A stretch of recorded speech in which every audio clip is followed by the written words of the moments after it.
নবী আমার পিতা মাতা নাই যে তারপর যে কত মারল তাকে দুশ্মনে নবী বিনে কে তারাবে ফুলসিরাত মিজানে নবী বিনে কে তারাবে ফুলসিরাত মিজানে।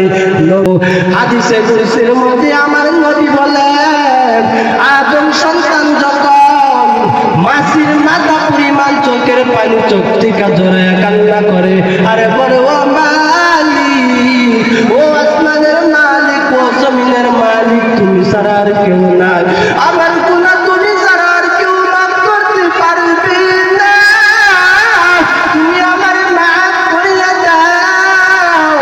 আদম জাতি যখন আমার আল্লাহর কাছে কান্না করে, আমার আল্লাহ বলেন ওই বান্দার পানি চোখের পানি মাটির নিচে পড়তে দিদি, আমি আল্লাহ ওই বান্দার গুনাহ মাফ করতে দেরি করি না। কদমিনে লুটে খুদা বন্দেগার গুনাহ বান্দা কর দস্তে উশরমসার।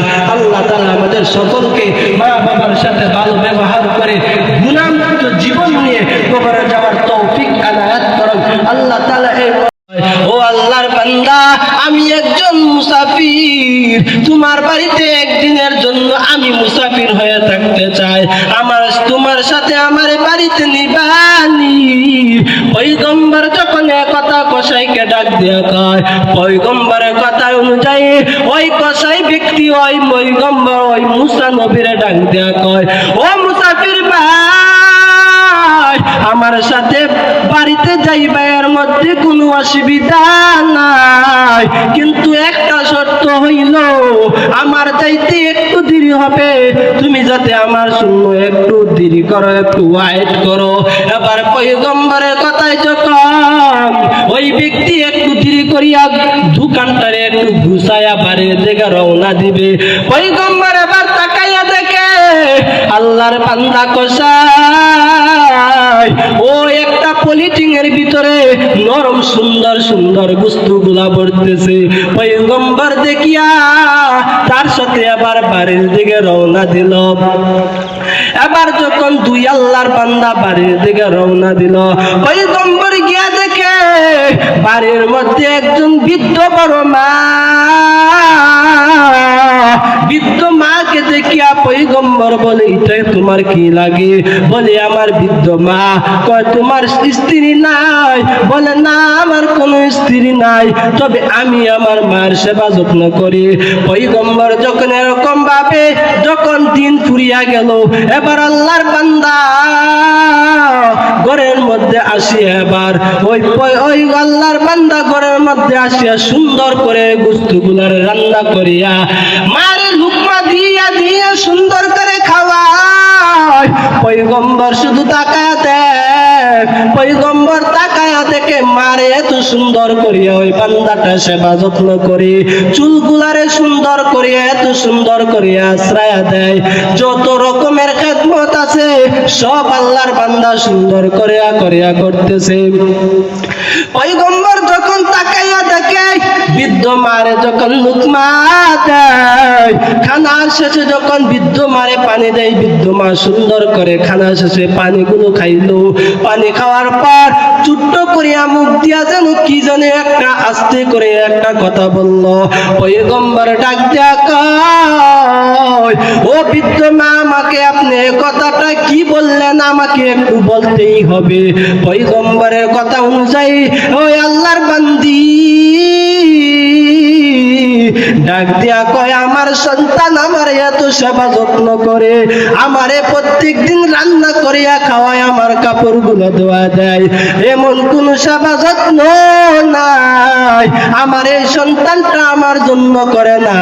এজন্য আমি আমার মালিকের কাছে একটা দোয়া করি, ও দয়ার মালিক, আমার সন্তানটার এ যুগের পয়গম্বর মুসার সাথে জান্নাতে দিও। সুবহানাল্লাহ। ও আল্লাহর বান্দা, পয়গম্বরের সে কথা শুনিয়া আবার তার বড় আশ্চর্য লাগিয়া গেল। কি রে কি কয়? ওই আল্লাহর বান্দা আল্লাহর এবার ডাক দেয়া কয়, দয়ার মালিক, আমার সাথে আমি যদি পয়গম্বরের সাথে জান্নাতের মধ্যে থাকতে পারতাম কতই সৌভাগ্য না অর্জন করতাম। পয়গম্বর মুসা ডাক দেয়া কই, বিদ্যমা আমি সেই ওই যুগের বড় মুসা পয়গম্বর। ওই কসাই এবার তারে অনেক সুন্দর করে আরো সেবা যত্ন করে। আল্লাহর বান্দা এত খুশি হয়, আমার আল্লাহ একজন বিদ্যমার একজন মা বাবার সেবা যত্ন করার কারণে, একজন বিদ্যমার সেবা যত্ন করার কারণে আমার আল্লাহ একজন কসাই হওয়ার পর আমার আল্লাহ জান্নাতের মধ্যে কসাই রে পয়গম্বরের সাথে জান্নাত দিবে। ও আল্লাহর বান্দা, কি বুঝাইতে চাইলাম? মা বাবার সেবা যত্ন করিয়া কসাই হইয়াও জান্নাতের মধ্যে নবীর সাথে থাকবে। ও আল্লাহর বান্দা, কারণ আমার নবী তো হাদিসের মধ্যে বলিয়া গেছে, আল জান্নাতু তাহতা আকদামিল উম্মাহাত। মায়ের পায়ের নিচে হইল সন্তানের বেশ, মায়ের পায়ের নিচে হইল সন্তানের বেশ। কারণ আল্লাহর সন্তুষ্টি হইল মা বাবার সন্তুষ্টি, আল্লাহরও সন্তুষ্টি, মা বাবারও সন্তুষ্টি। ও মায়ার নবীর উম্মতের দল, আমার আল্লাহর নবী মা হারা বাবা হারা কত কান্না করছে। আমার আল্লাহ আমার নবীরে জানাইয়া দেয়, ও নবী আমার, আপনি ইতিম বলিয়া কোনো কষ্ট পায়েন না, কারণ এই ইতিম সন্তানগুলো আপনার সাথে জান্নাতের মধ্যে থাকবে। আমার নবী যখন আরবের রাস্তাগুলো দিয়ে আমার নবী হাঁটে, কাফের বেঈমানরা আমার নবীর ডাক দেয়, মুহাম্মদ বড় ইতিম। আমার নবী এত কষ্ট পায়। আম্মা জান খাদিজা রাদিয়াল্লাহু তাআলা আনহা আমার নবীর সামনে আসিয়া দাঁড়ায়া গেল, ও কাফের বেঈমানেরা, আমার নবীরে কেউ কষ্ট দিবা না। আমার নবী এত মা হারা বাবা হারা এত ঠাট্টা বিদ্রুপ সহ্য করছে, এজন্যই তো আমার নবী কিয়ামতের দিন যখন আমার আল্লাহর কাছে সাজদার মধ্যে পড়িয়া যাইবে, আমার আল্লাহ আমার নবীরে ডাক দিয়া কইবে, ও পয়গম্বর, আপনার মাথা মুবারক উঠাইয়া আপনার যেই উম্মত গুলারে খুশি সেই উম্মত গুলারে আপনি জান্নাতের মধ্যে নিয়ে যান। ও আল্লাহর বান্দা, আপনি আমি শুধু ইতিম না, আমার নবীরও আমার আল্লাহ ইতিম বানায়া দুনিয়ার থেকে নিছে। আমার নবী এত কষ্ট করছে, কাফের বেঈমানরা আমার নবীরে কত ঠাট্টা বিদ্রুপ না করত। এমন ইতিম নবী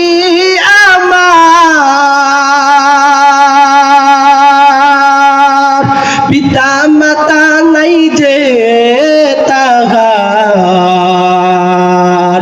এমন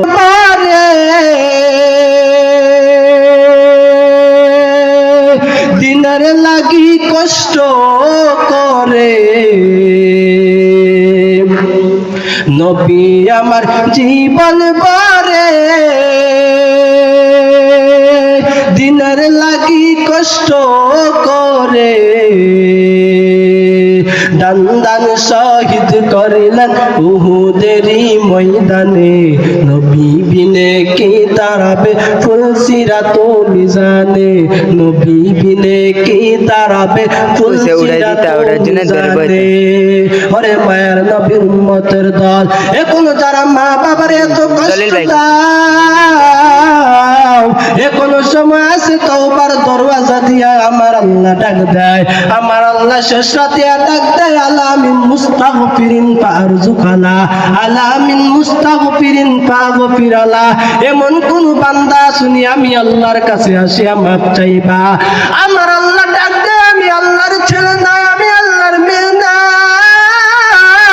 এমন কোন বান্দা আসো আমি আল্লাহর কাছে আসিয়া মাপ চাইবা, আমি আল্লাহ তোর জীবনের সমস্ত গুনাহ গাতা মাফ করিয়া দিব।